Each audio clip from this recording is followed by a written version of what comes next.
Good evening, everyone. I'm Daniel Green, president of the Newberry Library. Thank you for joining us for this evening's conversations at the Newberry program, A Simple Cotton Sack, a conversation about African-American women, trauma, and resistance, with Professors Tiya Miles and Megan Sweeney. The Conversations at the Newberry series, now in its 11th year, is generously supported by Sue and Melvin Gray. The Newberry Library supports and inspires research, teaching, and learning in the humanities. We connect researchers and visitors with our collection in our reading rooms, exhibition galleries, program spaces, classrooms, and online digital resources. In all Newberry activities, we strive to bring together communities of scholars, students, and the public to discuss ideas that matter in our world today. The Newberry reading rooms and exhibition galleries are free and open to visitors every Tuesday through Saturday. Visit newberry.org to learn more about our collections and exhibitions, our many digital resources, online classes, and our virtual and in-person public programs. I also encourage you to follow the Newberry on social media for more opportunities to engage with our collections, our staff, and stories that bridge the past and the present. During this evening's program, please enter questions in the Q&A feature on Zoom or in the comments section if you're joining us on Facebook or YouTube, and our speakers will take some questions near the end of the hour. Now, it's my pleasure to introduce tonight's speakers. Tiya Miles is professor of history at Harvard University, Radcliffe Alumni Professor at the Harvard Radcliffe Institute, and director of the Charles Warren Center for Studies in American History at Harvard. Her many awards include a MacArthur Foundation Fellowship in 2011 and fellowships at the Newberry Library in 1998 and 2001. She's a public historian, academic historian, and creative writer whose many books explore the intersections of African American, Native American, and women's histories. Her latest book is All That She Carried, The Journey of Ashley's Sack, A Black Family Keepsake, which recently won the 2021 National Book Award for Nonfiction. This is a revelatory book that digs deeply into material culture while asking enduring questions about enslavement and freedom, family, and love. Professor Miles sought to answer many questions in All That She Carried. Questions about Ashley's sack at the center of the book, as she writes, what is the story of this cloth? Who were the mothers and daughters that touched it?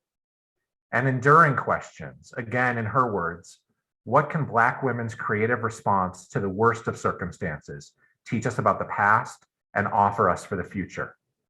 I'm so pleased to welcome Professor Miles back to the Newberry today virtually to address some of these questions. Megan Sweeney is the Arthur F. Thurno Associate Professor of English, Afro-American, and African Studies and Women and Gender Studies at the University of Michigan. Her publications include the award-winning book, Reading is My Window, Books and the Art of Reading in Women's Prisons, and an edited collection, The Story Within Us, Women Prisoners Reflect on Reading. Professor Sweeney's writing has been supported by fellowships from the Radcliffe Institute for Advanced Study at Harvard University, the Institute for Humanities at the University of Michigan, the Ford Foundation, and the Woodrow Wilson Foundation. Her next book, a collection of lyric essays called Mendings, will be published by Duke University Press tentatively in spring 2023. Professor Sweeney was kind enough to share this work in progress, which is deeply moving and challenging. As she explains, rooted in cloth and clothing, Mendings is at once a narrative about family, selfhood, and the love and loss lodged in garments, and a meditation on daily material practices for making meanings out of brokenness and grief. Sweeney brings her own past to bear in this book, drawing on her time, again in her words, as a social worker, as a seamstress in a king-size men's clothing factory, as a quilter in an African-American cultural arts center in rural Mississippi, as a teacher in bilingual elementary schools on the border of Mexico and in New York City, and as a researcher in women's prisons. I'm happy to welcome Professor Sweeney to this evening's conversations at the Newberry program. One of the reasons we brought Tiya Miles and Meg Sweeney together this evening is that their work resonates with each other in such deep and intentional ways. So we're going to start this program tonight by asking each of them to discuss their latest or ongoing works and to give a brief reading that demonstrates these intersections. And then we'll look forward to their conversations about these intersections. Let me thank you both again, Professor Miles and Professor Sweeney, for joining us tonight for this Newberry program. And for that, I'll pass it over to Tiya Miles first. Thank you so much. Thank you, Danny, for such a warm and wonderful introduction to my work, to my new book, and to Meg's work and her forthcoming book. I am so pleased that you mentioned my Newberry Fellowships in the past, because I can't resist saying how important this space has been for me in my work.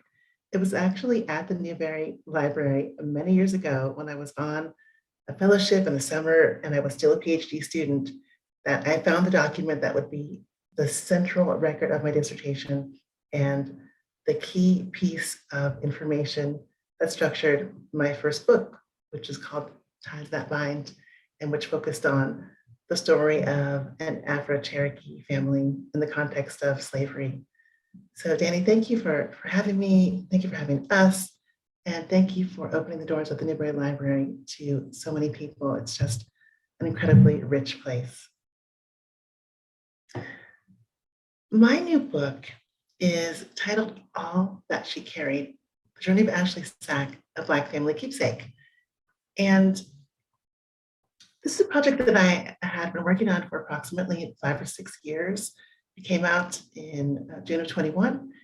It is coming out in paperback this very week.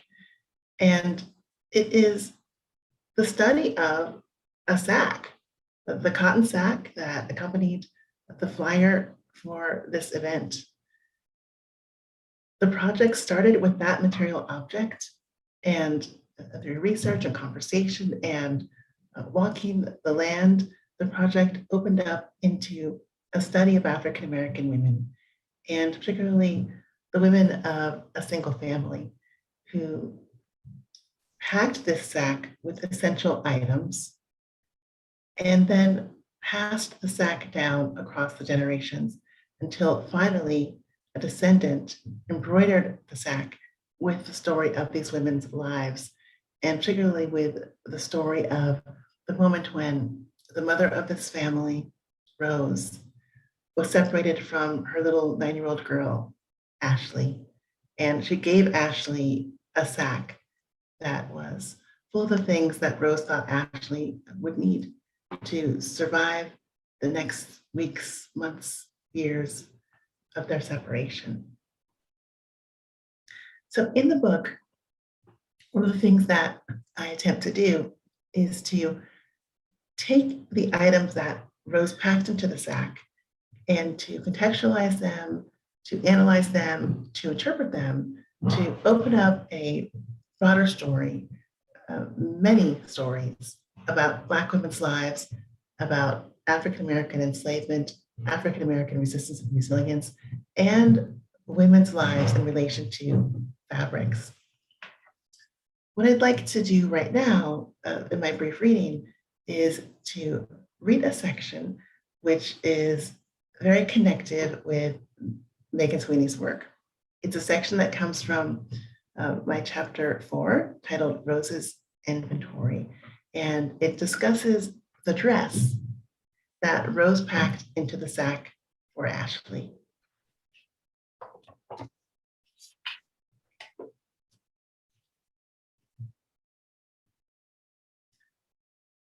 The torn dress Rose possessed and then gave to her daughter was probably made of coarse cotton or the linen woolen blend characteristic of Negro cloth. If Rose was hired out by her owners and permitted to retain a fraction of her income, she may have had the chance to purchase the fabric she favored. It is a guess more than fair, given the proficiency of enslaved women with the needle, that Rose sewed this garment for herself years before that fateful winter. Perhaps she had worn it over time, imparting to it a singular scent that only her child might recognize. And maybe there was another significance interwoven into the cloth that Rose was determined to pass down. We know from the stories of enslaved women that special items of apparel were not acquired without sacrifice. A tattered dress is 1,000 things, my friend who sews her own wardrobe told me when I shared the word stitched onto the sack with her. I think we sense this to be true of our own age dresses that morph into many meanings and memories of intimate ties. A hope of happiness for the grandchild who marries in the same satin gown, a parent's loving look of pride frozen into a pink tulle tutu, a slave mother's final embrace, arms outstretched, then empty. This dress belonging first to Rose and then to Ashley, a fabric scar, a second skin, a shield, was a sign of women's lives frayed by slavery, but nevertheless resplendent with beauty. And so I will stop there and pass it over to Megan. So I want to start by saying also thank you to Danny for convening this event, and to Tiya for being such an important friend and such an inspiring and gorgeous writer and thinker. It's such an honor for me to be able to have this conversation with you. So I'll start by saying a little bit about the book Mendings, which, as Danny mentioned, is coming out with Duke in 2023. It's composed of 5 interconnected essays, all of which engage with themes of cloth and clothing and explore practices of making meaning out of brokenness and grief. The first half of the book centers my parents, both of whom have passed away, and I write about my complex entanglement with my mother, my loss-filled relationship with my father, and my long-term attachment to clothing as a lifeline and tool for mending. In the second half of the book, I explore clothing and mending through broader lenses, touching on subjects such as American practices of enslavement and incarceration, discourses about hoodies, and environmental and labor issues related to clothing. I ask, in a country that has routinely used clothing to dehumanize and dispossess, to subordinate and sever connections, how have individuals and communities used clothing as a means to mend from violence, injustice, and loss? In dialogue with historians such as Tiya, environmentalists, evolutionary biologists, fiber artists, and clothing lovers, I reflect on the relationship between dress and redress, the difference between mending and fixing, and the never-ending ways in which mending can alter our relationships with ourselves and others, both living and deceased. I also explore questions such as, how do we make sense of fragments that will never add up to a whole? What is the alchemy for converting scarcity and need into artistry and passion? What roles do beauty and adornment play in the midst of violence, constraint, and devastation? And how might individual efforts to mend compete with or complement collective forms of mending? I'd like to read 2 brief passages inspired by my conversations with Tiya and by Tiya's gorgeous book. The first passage concludes a meditation on clothing and archives. The constancy of the human presence that permeates every surface. This is the poetry we are seeking, writes Pablo Neruda. In a tattered dress or faded apron, I'm seeking the poetry of menders' tender touchings permeating forgotten fabric. In the permeated impurity of clothes, I am seeking all that unwritten stories of dress and redress might teach me.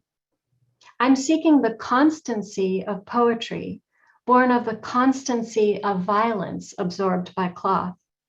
In discarded sweat-stained garments, I'm seeking the human presence of makers, dressers, wearers, washers, and menders whose efforts to find sustenance in an unbearable present endure in the fibers they once touched. If cloth is a means of incorporation, a time-honored way to bring humans into networks of care, obligation, and belonging, I'm seeking to reincorporate those whose dignity, desires, and needs have been witnessed by garments, but disavowed by fellow humans. In cloths and clothes that never find their way to museums, I'm seeking the resilience of the tattered, the persistence of the faded, the reminder of the remainder, the poetry of mending. Can I get a witness? The second passage comes at the very end of my book, and it's in direct dialogue with a question that Tiya asked me. What do you call the space between the stitches? I think my mending is finished, but then it happens, a loud rending or barely perceptible tear. So I summon my needle and thread, ready to incorporate traces of repair into the overall design. A slight irregularity of texture, a thread color that differs from the original, a faint fading where a hemline used to be, a crease that no amount of ironing can erase. Sometimes loss blossoms into lace as tiny rays of light escape from the line of reconnected fibers, reminding me of the intricate beauty of designs wrought from accretions of mending. Inhabiting the non-pastness of the past, I embrace the work of repair, knowing that the sleeve will tear again. A mitten will never have its mate. A broken relationship will never be made whole. There are really two environments governing the evolution of sentient creatures, writes Faris Jabbar, an external one which they inhabit, and an internal one which they construct. Mending sits at the intersection of these worlds. Making do with the pieces we've been given, we sentient creatures sort and salvage, supplement and discard, incorporating old and new selves as we intertwine with other menders, would-be menders, and a world in dire need of mending. The work is never finished. Indeed, living is my name for the space between the stitches. So Tiya, I would love to start us off with more of a reflection than a question. I love and feel so moved in your work by your really layered attention to materiality. And if you'll indulge me, I just want to dwell on that aspect of your work for a few minutes. Because textiles are vulnerable to deterioration, and it's often difficult to name a particular maker. You say that historians are less likely to turn to fabric to understand the past, but you underscore the immeasurable value of material culture for understanding histories of the marginalized and the crucial roles that material objects such as clothing play for defending enslaved people's dignity as humans and as women. You emphasize that for enslaved people, cherished things could be companions, soften daily routine, reinforce a sense of self-worth, and strengthen communal ties. You note that attention to material things can help us access intangible feelings and desires that evade the record. You talk about Elizabeth Keckley writing a letter to her mother, asking for a dress. And you write that given that she was enduring sexual violence by her master, surely she was seeking a deeper kind of cover when she was asking for that dress. You write about an enslaved woman named Winnie Martin who found a way to deliver blue glass beads to her son who had been sold to another master. And you talk about that as an ingenious and courageous way for Winnie to comfort her son, remind him of her love and of their family connection. And you also remind us as your readers of the undeniable physicality of the coarse cloth that was manufactured specifically for unfree people to wear, and of the auction block, which you describe as worn smooth by the press of bare, stolen feet. I wanted to bring these examples to the table just to emphasize how much these concrete reminders are essential for reckoning with our history. And I just want to offer one more quick reflection. I was struck in your essay on process at the end of your book, when you write that your attention to material things is inspired by environmental understandings, that everything that we can trace about human existence derives in some way from natural and material sources. And I was thinking in particular that it's useful to think of materiality as an environmental understanding when it comes to cloth and clothing, because they carry crucial traces of our individual and communal lives. But cloth and clothing also leave material traces in our air and water and food, and causing damage to animals and plants and ourselves, also participating in exploitative labor practices. So I was thinking about materiality as an environmental approach, that it underscores the really profound extent to which our textiles and our fates as humans are interconnected. So I'll stop there, but just wanted to say how much I love the idea of materiality as environmental in your work. Oh, Meg, thank you for all of that. And thank you for introducing your forthcoming book to us, for reading those gorgeous passages, and for taking us into a conversation about materiality in such a nuanced, complex way. I'm not even sure where to begin. So I think that I will actually take a couple of steps back, because I want those who are here with us this evening to kind of see and to feel that we're all now in a conversation together that you and I started many years ago. We've been talking about these questions of materiality, of clothing, of emotion, of expression for quite some time. And each time we talk, I feel that another facet of the topic opens up before me, and I grasp it in a different and a new, very illuminating way. So when you read from Mendings right now and talked about the process of turning loss into lace, that captured me. That just captured me, Meg. And I've read those lines before. I've had the privilege of reading your manuscript that's going to be out next year. But hearing you say those words brought them to the fore of my mind so clearly, and helped me to think about how I feel that is really what we're talking about when we get into a discussion of materiality, material things and objects, and what they do for us in our lives, what they do for us in our ability to think about the meaning of our lives. Because loss, such a difficult emotion that we have all felt in different ways. Certainly an emotion that the enslaved women in my book felt unceasingly, is nevertheless difficult to express, to kind of get our minds around. The loss can feel like this gut-wrenching hole in a person's experience and in a person's life. And when you mentioned the notion of turning loss into lace, you concretized that emotion.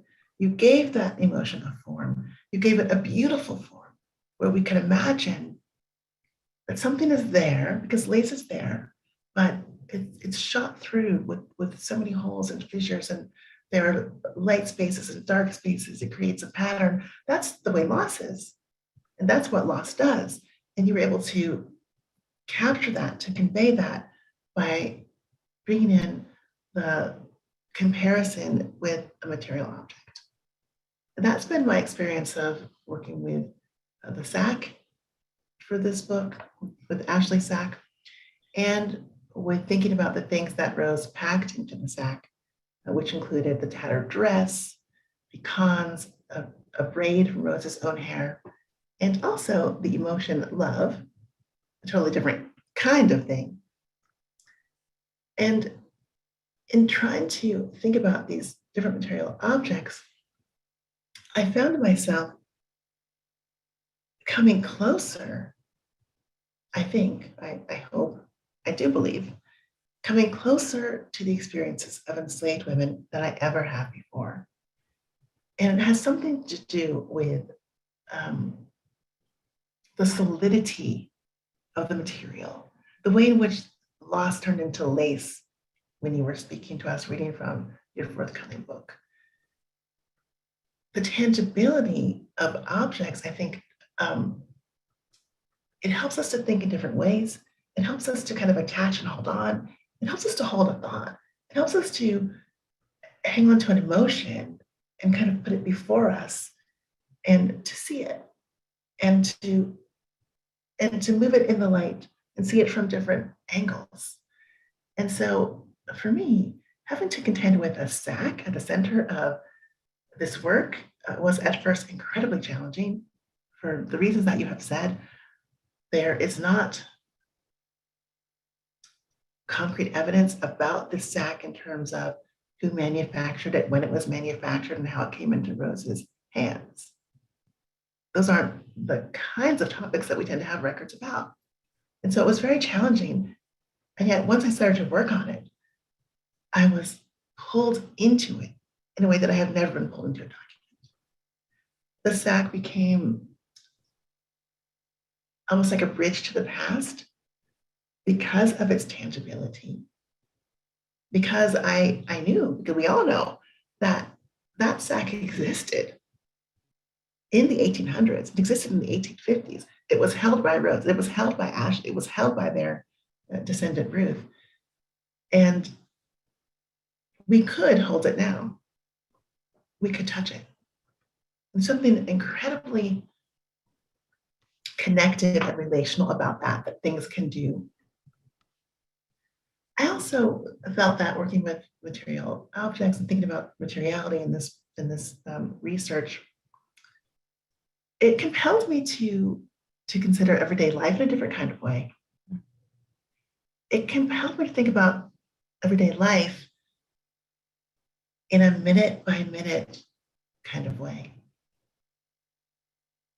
It forced me to think about Rose as a person wearing certain garments, probably with her hair tied back, using her hands as she scooped up the pecans that she put into the sack for Ashley. And that kind of thinking becomes very focused and even intimate in a different kind of way. So all of that happens, I think, when we begin to closely consider material objects.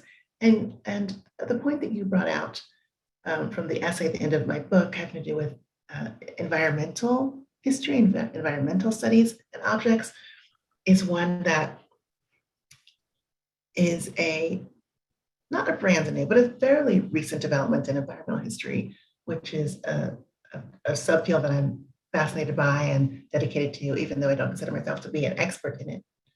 And it's an area of inquiry that wants us to realize that, of course, everything around us comes from the environment. Every single thing comes from the environment. There's no separation between our daily lives, the things that we need to live those lives, and the world around us. And so we are therefore deeply connected to our environment, intimately tied to our environment, and that can have positive implications. And it can also have negative implications in terms of the ways in which we, as a species, have been degrading our environment. So I could keep talking about materiality, and I'm noticing the time. So what I would really love to do is to turn this question back to you and ask you about Mendings, because I remember so many things being described in your forthcoming book. You know, buttons and drawings and keepsakes in a box. How did you contend with the material as you were writing memoir? So I think one of the reasons I'm so moved by your work is how much it resonates with me that material objects can tell us so much about how we make meaning and so much about how we try to exercise agency amid constraints. And that was something that was in my mind throughout writing Mendings. The archive that I gathered allowed me to discover things about people I'd known all my life.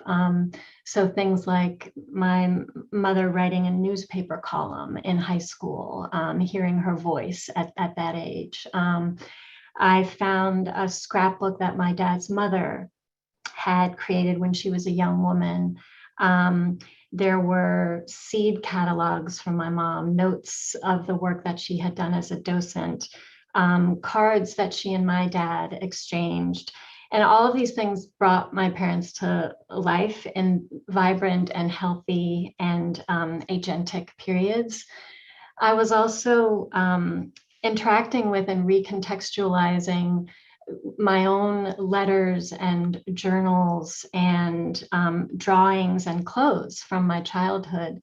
And that gave me a whole new level of understanding of what I was experiencing as a child, and a whole new appreciation for all the ways, sometimes desperate, in which I was trying to make meaning of various experiences. And those objects helped me understand that process. And I'll also say quickly that focusing on material objects has also given me new ways to think about something that Anne Onlin Cheng describes as flesh that has been objectified needs adornment as a way to come back to itself.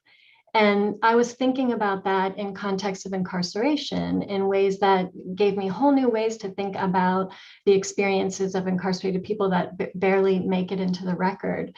And just two quick examples.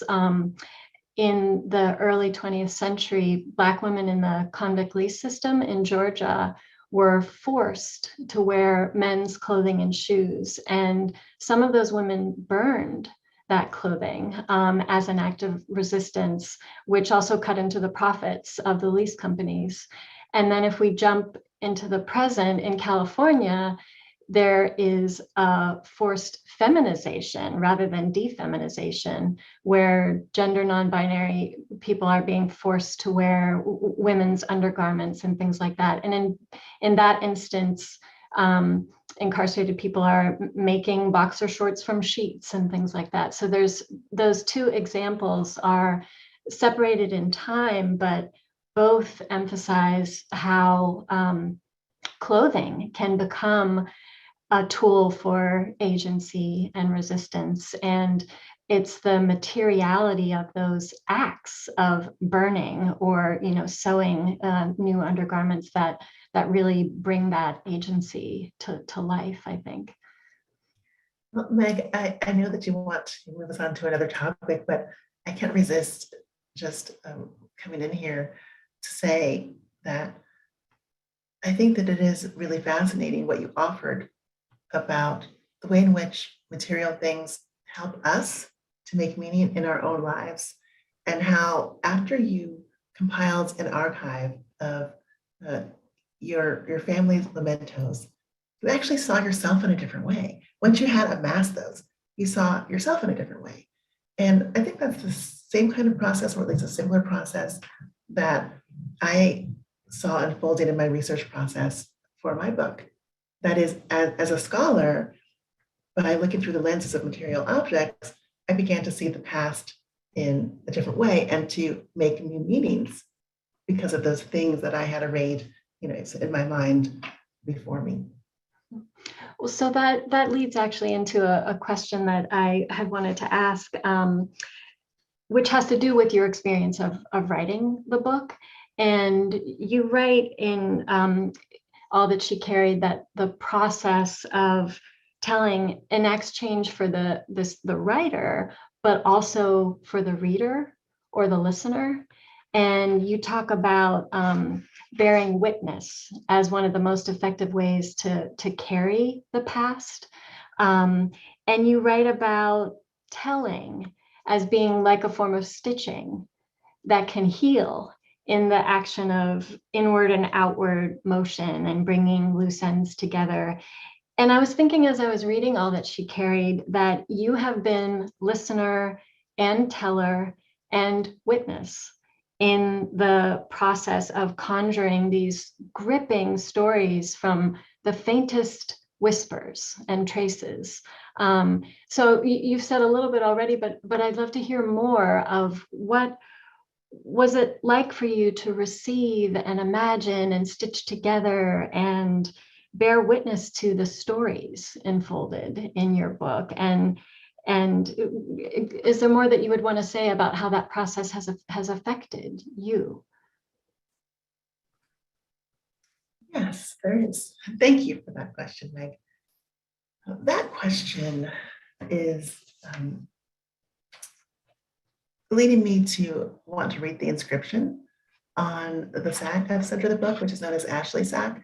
The inscription is on the image of the sack that accompanied the announcement for this event. So I know that many of the people who are gathered here in this same space have seen it. But I want to read it because it's very important for building a foundation for my response to your question, Meg. This is the story that Ruth Middleton, who was the great-granddaughter of Rose, the enslaved woman I mentioned earlier, stitched, that she sewed onto the sack. So you'll all recall the sack was passed down across the generations. Ruth inherited that sack and she stitched, she embroidered this inscription onto its surface. Quote, "My great-grandmother Rose, mother of Ashley, gave her this sack when she was sold at age 9 in South Carolina. It held a tattered dress, 3 handfuls of pecans, a braid of Rose's hair. Told her, it be filled with my love always." She never saw her again. Ashley is my grandmother, Ruth Middleton, 1921. And I wanted to read that because you asked a question about telling and trauma and telling and stitching. And my thinking about those concepts and those actions and how they interrelate came directly from Ruth Middleton. Ruth Middleton was a working class, very young mother in the early 20th century, living in Philadelphia by that time because she had moved north during the first wave of the Great Migration. And she decided to stitch this traumatic story of the separation of her grandmother from her great-grandmother. She decided to tell it through stitches. And I sat with that for a very long time, weeks, months, years, and with the question of, why did Ruth choose this method? Why did she choose to sew this story down as opposed to writing the story down? Why did she even decide that she was going to record this particular story? Because surely she had others that had been passed down to her orally through her family. Why this story? I mean, why this heartbreaking story? And the more I thought about that and sat with that, I realized, first of all, Ruth Middleton was a creative, brilliant, intentional person who created so many things in this one inscription on this single sack. And I also realized that telling was perhaps her way of facing this trauma, of facing this violation of the value, the norm of kinship, of facing this violation of Black motherhood. And she did this when she was herself a new mother, Meg. As you know, she had her own daughter not very long before she did this. And so I thought about how she may have been using this process of telling as a way to begin to mend, borrowing that word from your work, to begin to mend this family line of women who had been traumatized by the things we know they suffered through slavery and the things we don't know. Because I am certain that Ruth Middleton did not tell the whole story. She could not have told the whole story in this inscription. She probably did not want to articulate the whole story, as many Black women who have been enslaved did not want to reveal the kind of violence and violation they faced. So through telling this one piece of it in this way, she may have been healing herself, I thought, and trying to pass down a legacy that embraces healing to her daughter, Dorothy. And once I realized, or thought I realized what Ruth may have been doing, that's when I started reading psychological literature about telling and trauma. That's when I started making connections between what Ruth had done and truth and reconciliation conditions. The theory of it came directly from Ruth. And as far as my own experience goes with telling the story, I feel humbled and I feel privileged to be a part of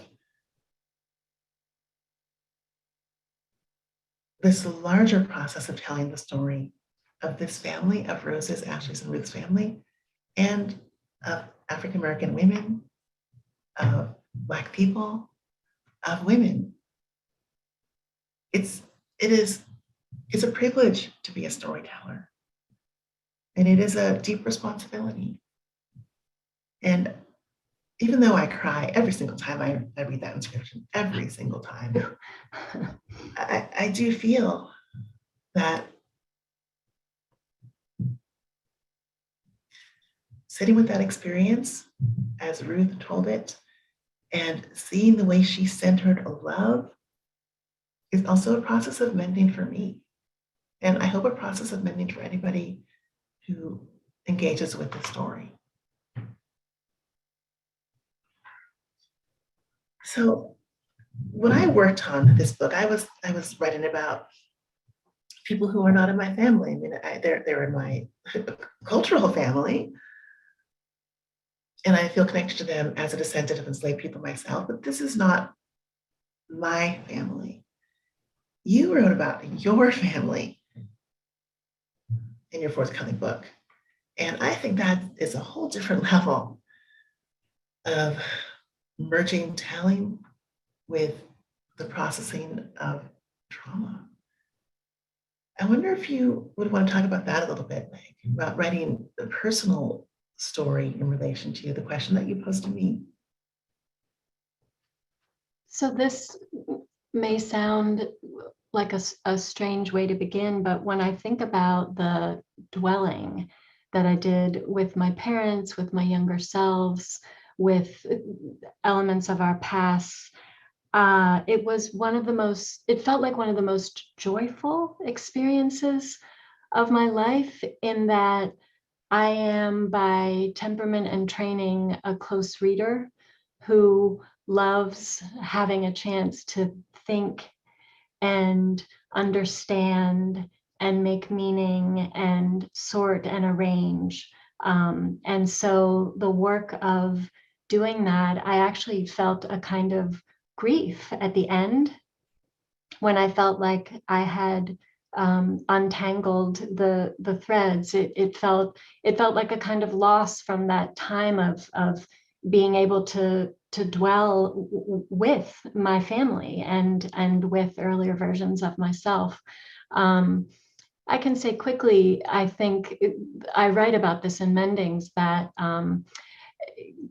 in terms of thinking about my mother, I came across this concept during the writing process from quantum mechanics, or quantum physics, which is entanglement.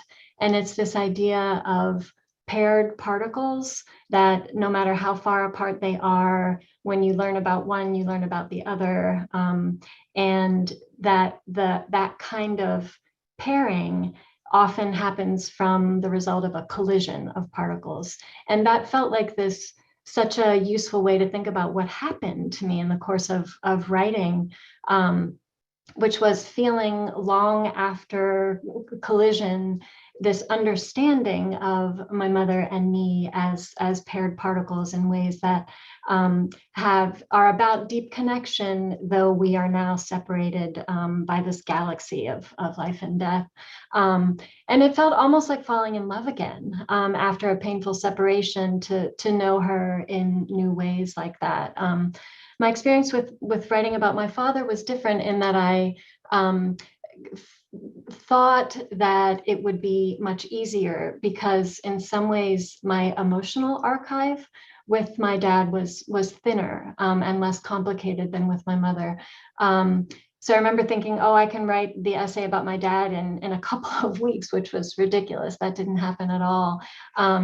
But what I ended up really grappling with in that writing was the idea of what do we do when the pieces can't be assembled into something like a whole? And so that gave me a whole new understanding as a mender of the kind of limits of mending, which not limits, but a new way of understanding mending as an attentiveness to the past and a commitment to make meaning from the past, rather than thinking of it as something that could eradicate loss or achieve some elusive wholeness. And so thinking about mending as embracing the holes and the threadbare patches and all the things that contribute to the design, without letting the past be like a black hole that just wrenches everything into it. So finding ways to live and breathe and reimagine with a past that can never be entirely repaired. And I feel like in so many ways, what you have done in your book is a version of that, of taking this past that is filled with the wreckage of slavery and settler colonialism, and finding what is life-sustaining and resilient and possible from that, and bringing that forward. So I think of you as having enacted a kind of mending in your work. Thank you, Meg. I think before we open up to questions from those who are here with us, I want to take us back to something that you said early on in this conversation. You talked about how years ago, when I was trying to make sense of Ruth Middleton's inscription on the sack, I asked you, what do you call the space between the stitches? And I asked you that because you are someone who sews, you've sewn your whole life, and I'm not someone who sews very well at all. I thought there might be some technical term for this. And I want to share with you that, as you know, that question that I put to you is in the book. And I have actually received many emails from readers who are trying to help me figure out what do you call that space between the stitches. And no one has actually found a proper word, a technical term for the space. But you have proposed that that space is actually living. It's called living.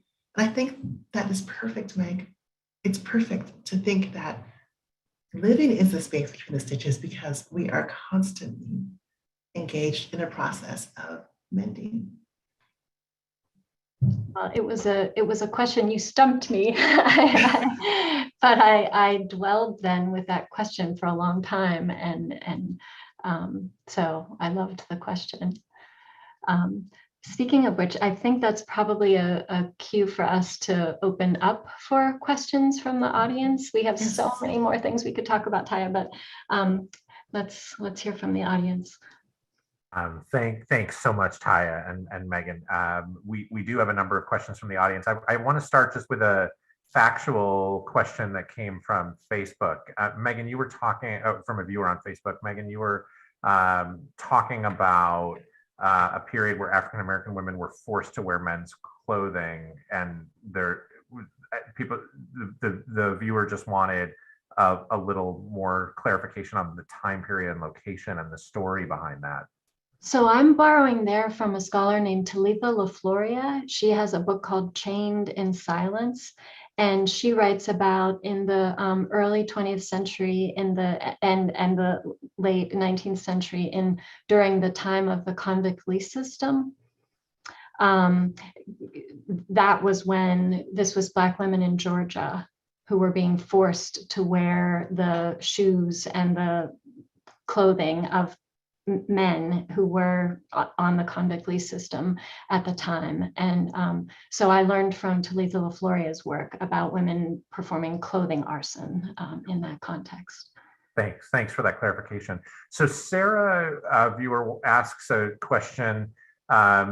She writes, do you think also that the telling of the story in stitches is a way to put the story in the world in a way that perhaps it might reach people who caused the trauma, a way of seeing the pain, setting the pain away from oneself and providing a witness? Wondering what your thoughts are on that.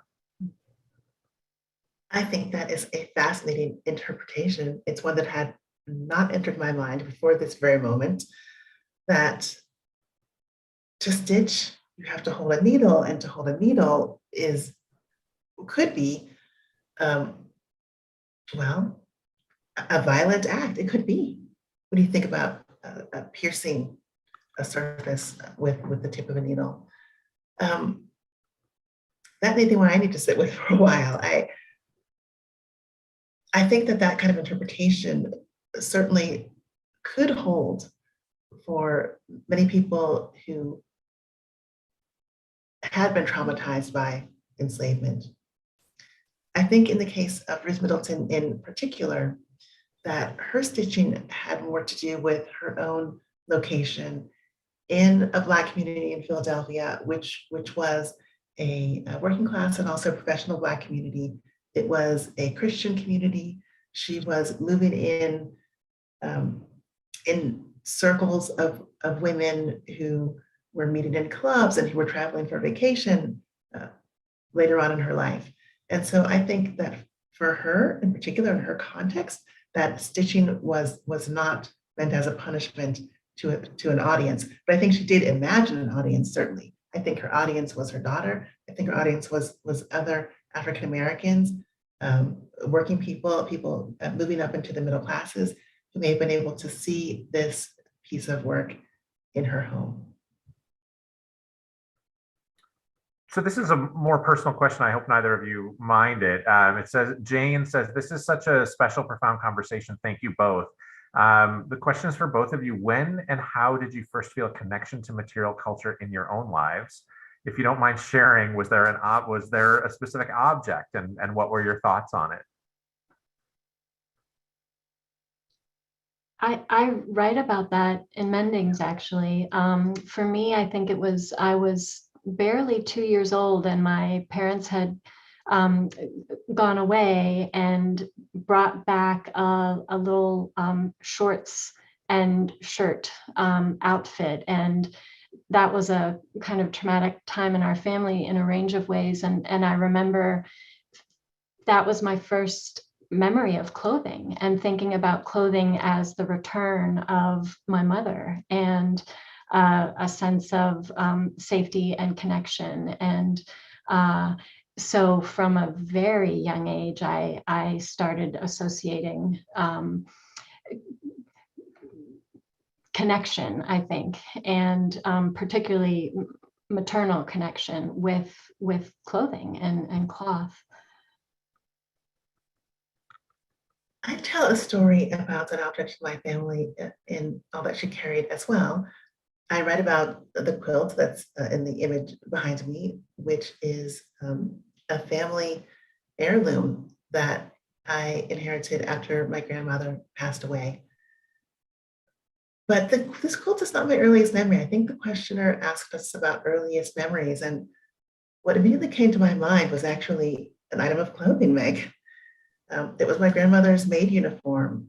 And I remember when I was a little girl, I lived with my grandmother and my granddad, my mother did too, for a time.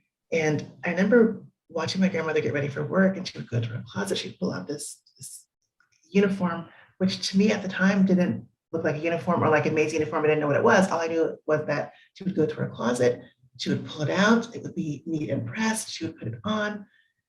And it wasn't until, my goodness, until I was an adult that I saw a photograph of my grandmother wearing her maid's uniform and holding my mother when my mother was a very small girl, that I realized what that item of clothing was.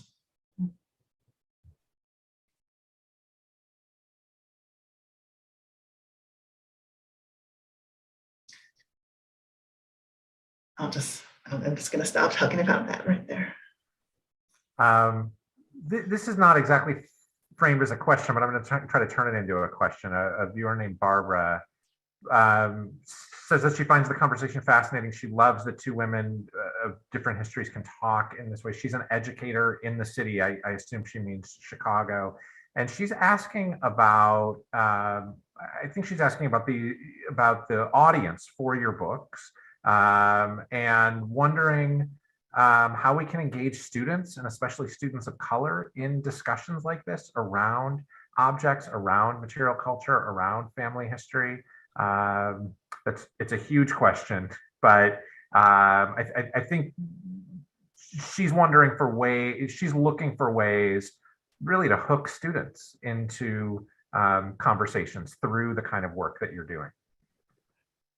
I can offer a quick thought and then pass it to Tiya. So I'm teaching a class right now called Threads. What does clothing have to do with race, culture, politics, and the environment? And we read, Tiya, we read the chapter about the tattered dress in the class.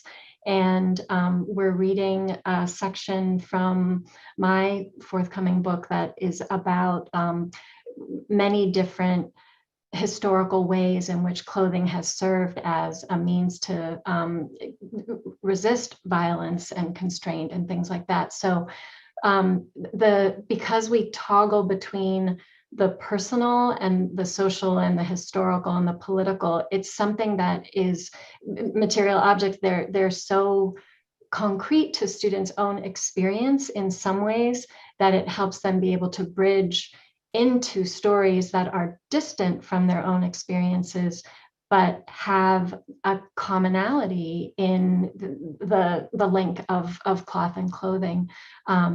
I'd be happy to share that syllabus if that would be helpful.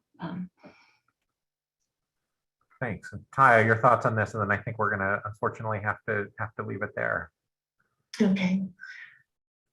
My hoped for audience for all that she carried was a broad adult audience. I was hoping that people would be able to come to it from many different positions and places and experiences and find something in it that was meaningful for them and would open them to this history. So my book is not intended for children, though I do want to write for children, and I do have 3 children. I think when it comes to introducing students to these kinds of themes and questions, material objects can really make a world of difference, and we can find them all around, especially through visiting museums and historic sites. So I would recommend that. Thank you so much, Tiya Miles, Megan Sweeney, for your work, for this wonderful and engaging conversation. I think for leaving us with this question of what do you call the space between the stitches. I think you both pull us into those spaces in really remarkable and thought-provoking ways. So thank you for that. Thank you for being part of this Newberry program this evening. Thanks to all of you who are here for joining us today. For those of you who started late with us, I saw there were many comments on that. A recording of this program will soon be available on the Newberry's YouTube channel. So check that out there. I want to say also that Newberry programs remain free and open to the public thanks to the generosity of donors to the library during this critical time, and at all times we need the support of our entire community. So please support the Newberry Library by making a gift today. You can do that online at newberry.org/give. And please join us for our next virtual program, part of our Colonial History Lecture Series. The program will be held on Saturday, February 12th at 10 a.m. Central Time. Historian Eric Hinderaker will present on Wars of Independence and Revolution in the Americas, 1775 to 1825. If you want to find out more about that or other Newberry programs, you can visit our website, and you can always join our mailing list so that you're the first to hear about upcoming programs and other Newberry news. You can sign up for that mailing list at newberry.org. Thank you again for joining us this evening for this Conversations at the Newberry program. Thank you to Tiya Miles, and thank you to Megan Sweeney again for such a wonderful conversation. Thank you, everyone. Thanks for joining us. Good night.